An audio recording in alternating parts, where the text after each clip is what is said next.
Welcome to the Headley Highlight Show's Headley Headspaces.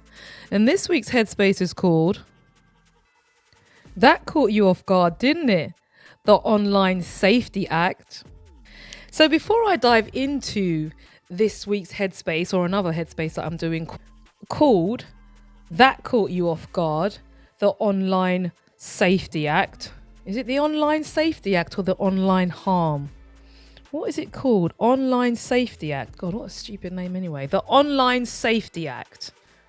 Yes, so let me say it again because I have to repeat it so that it sticks into my head. So before I jump into this week's Headspace, which is called, Ooh, That Caught You Off Guard, the Online Safety Act, I want to say a couple of things first. One, I am very pleased to be back. I had a really cool holiday and I needed that time to just reconnect with Pachamama, for those who know, you know. Also, I'd like to say thank you to everyone who's been listening to my content, coming back to my show and supporting my show, not just when it was fashionable or when it helped to get you content, likes and shares, but no, you supported it all the time because you actually believed in what I was doing. And you know, it wasn't so much about whether or not you were seen in the right spaces. It was actually you had some sort of, you know, belief in the work that I do. Also, I'm trying to get to 1,700 subscribers. So if you can jump all over to my YouTube and hit the notification button and select all, that will be absolutely fabulous, darling. And it will help with the algorithm. Also, like, share, retweet and comment. And I think that's about it. Oh, yes. Other than, I've had some very good donations as well. You can also make a donation to me doing the work that I do every week, which is my Headley Highlight Show and my Headspaces. And you can donate on my website at denisehedley.com, or you can go to my YouTube page and make a donation there. Right, darling. Now that I've got all of that out of the way, let's jump straight into the Headspace, which is called, Oh, That Caught You Off Guard, Didn't It? The Online Safety Act. So let me tell you how this has really been playing out for me. So this morning, I was having a chat with my daughter and she started to complain about the fact that a website that she wanted to go to required her to upload her government documents. That's the first thing. She then explained to me that this new act was having a direct impact on her because now the sites that she visits wanted her to provide ID. None of these sites were porn sites. They were things like Discord and Spotify. And she was talking to me about how, unhappy she was about it and the fact that she needed to give some sort of verification so that she could visit sites that had nothing really to do with adult, content, which is what the Online Safety Act is supposed to be prohibiting. Now, I found this conversation very interesting because I think a few headspaces ago, I talked a bit about what this act is actually going to do and how I personally think that we have a very authoritarian leadership under Keir Starmer and how they're using this act effectively, in my opinion, for censorship. I don't think this is primarily about online harm to children. And while that's a laudable and important area of safety, I think if you look at who's being impacted and what sites are being impacted by this Online Safety Act, I think the reach of the government is significantly further than what they're saying to you is the basis of that reach. What's abundantly clear is that governments see the internet as a space where they absolutely have to control what information is shared and what information is viewed, because this particular act hasn't just hit those sites and those kind of posts which you would ideally expect it to hit. It's hitting other things. I just want to share this content creator with you. Her name is Jennifer Opal, and she's talking about the Online Safety Act. It's always good to get a different perspective, so let me know what you think. One of the social media apps on here, and I got a pop-up on my screen asking me to verify my age and show a picture of my passport or give them access to my online banking. I will no longer be using that app. For those who don't know, the UK implemented what they call an Online Safety Act. In summary, what they're trying to do is to try and reduce and protect children from getting access to adult content. They're also trying to help with reducing cyberbullying, being able to identify perpetrators, for example, and protect victims of cyberbullying. But there's some concerns that I have with this. Now, I understand that the mission of the Online Safety Act and what it's trying to do, but for me to have to expose my passport or my driving license or give them access to my online banking to verify my age is completely ridiculous, and it's my privacy and it's my information.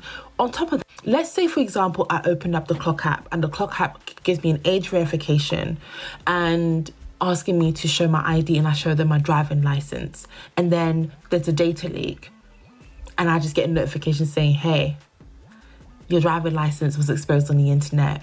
Nothing we could have done. Who do I sue? Who do I sue?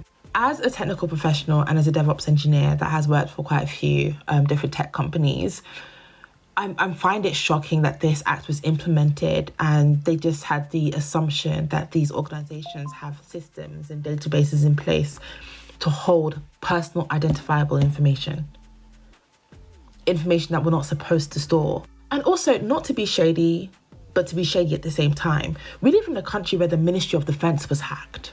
We live in a country where hospitals have been hacked. Multiple hospitals and the NHS get hacked all the time, where they have their data held hostage, patient information held hostage by hackers. Data leaks happen all the time. You can literally go onto your phone, if you have an iPhone, an Apple device, open up your passkeys or your passwords app. You're going to see the number of passwords that are out there that have been exposed. Imagine that you had a data leak and a picture of your driving license, which has your name, address, date of birth on there, is just exposed on the internet for cyber criminals to use. Ridiculous. Anyway, whoever came up with this idea needs to change their mind, pull it back, go back into the drawing room and start again. Right idea, wrong execution. I think that content creator Jennifer Opal really encapsulated one of the, not just one, but many of the concerns that I would have if I'm having to use age verification with some third party server who you don't know whether or not it's going to be good for your data security. You're not quite clear what security apparatus and arrangements they have in place. And then that fundamental question about who do you sue if there's a data leak, I think that's also a very important question. But another aspect of this Online Safety Act is that of censorship and the type of creators that will be censored on the basis of online harm. And I think that's a really also very important factor. Now, while this isn't this country, I was listening to a conversation yesterday whereby I think somewhere in Australia, a consideration is being made to ban YouTube for under 16s. Now, it's the live elements of YouTube that they're talking about, the interactive elements of YouTube they're thinking about banning, not just access to the videos. But once again, it's a demonstration of government interference in the information flow and the importance of that information flow and who controls that information flow. And some of the content that I've seen today is also talking about how censorship about discussing Palestine as a consequence of the Online Safety Act is now being effectively implemented. And if you think that that's happening in relation to Gaza, let's not forget what the situation is in terms of the information flow. Israel and the Zionist movement is constantly centered. All of the news outlets are referring to the use of starvation as a method of war, as starvation. They're not talking about war crimes or using a war crime. So you have this conversation consistently that places Israel's PR needs at the center of the vast majority of legacy media content you have. And the Online Safety Act is in support of that, because it's also targeting people who are talking about certain elements of journalism. So citizen journalism will be effectively removed and eradicated on certain platforms because they can argue it's online harm. So once again, we see the state impinging on our allegedly democratic freedoms and our freedoms of speech. Online Safety Act is just censoring porn sites. Well, you're dead wrong. It's also censoring what's happening in Gaza. Twitter was like the only place you could actually see what's happening, like unfiltered from like mainstream news, and now they've censored it in the UK. Was that done on purpose? Of course it was. You know it was done on purpose. This comes at the same time the UK has been pressured into acknowledging statehood for Palestine. And if they're censoring, you know, actual atrocities that are happening in Gaza, you can pretty much see how they think. This seems to be all breaking news, by the way. All breaking news filmed by the normal person like you or me. It is being censored. All of it is being censored. This is authoritarianism. So this. I think that question around citizen journalism is so important because citizen journalism has been one of the key factors that has been effective in reframing the narrative around Palestine and also around the Congo and in other places in the world. And YouTube is a platform where people can see that stuff. So what are your thoughts about the online harms bill? Are you convinced that it's just primarily to address porn sites? I mean, if they were that concerned about pornography, why don't they attack the pornography industry to get that off the internet, as opposed to then saying you need to access it, but you need to go through these doors? How about remove the issue of pornography? But, you know, of course, we're not going to go that route. Highly unlikely, darling. So where are you on this? I mean, we had I think it was a Conservative MP say that if you were, no, it wasn't, it was a Labour MP. You know, the usual playbook of authoritarianism regimes is to say, look, if you're not on our side, then you're against us. And therefore, now we're being branded. Everyone who raises a concern about this is being branded supporting paedophiles or supporting individuals who want to harm children. We you know, this is just ridiculous. This is a wider question than pigeonholing opposition into a space where it can be flicked off as, you know, it's just those groups on the fringes.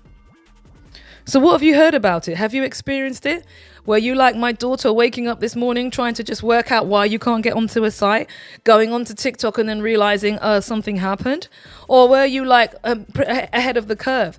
You know, has everyone suddenly started downloading VPNs? Or and did you ask yourself where what happens to the data collected by the VPN holders?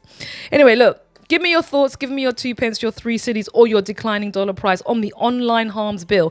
Do you think it's for your good, or do you think it's primarily an issue of censorship? I mean, do you really think Keir Starmer is that concerned about child safety? Really? If so, why did he not support the taking so many children out of poverty? How about that? But no, you're more happy with collecting information about people's bank accounts, about their faces, and then you're saying we are living in a completely free and democratic society. Absolute bunkum, darlings. Anyway, give me your thoughts, give me your 2 pence, your 3 cities, or your declining dollar price. Don't forget to make a donation at denisehedley.com or jump all over to the YouTube. Become a subscriber and donate, darlings. Donate. Maybe you might want to get me 3 wings and chips and a Miranda, which I'm very partial to. So hope to see you next week, and cut. No, I'm not quite finished because I forgot to say one more thing. The fact that we are looking at recognition of Palestine is also a feature of this Online Harm Act, because I personally believe that because of the narrative change around Palestine, more people are sympathetic to the cause of the Palestinians, and therefore the vast majority of American-based tech companies support the Zionist project. So that's it. Now cut. See you next week.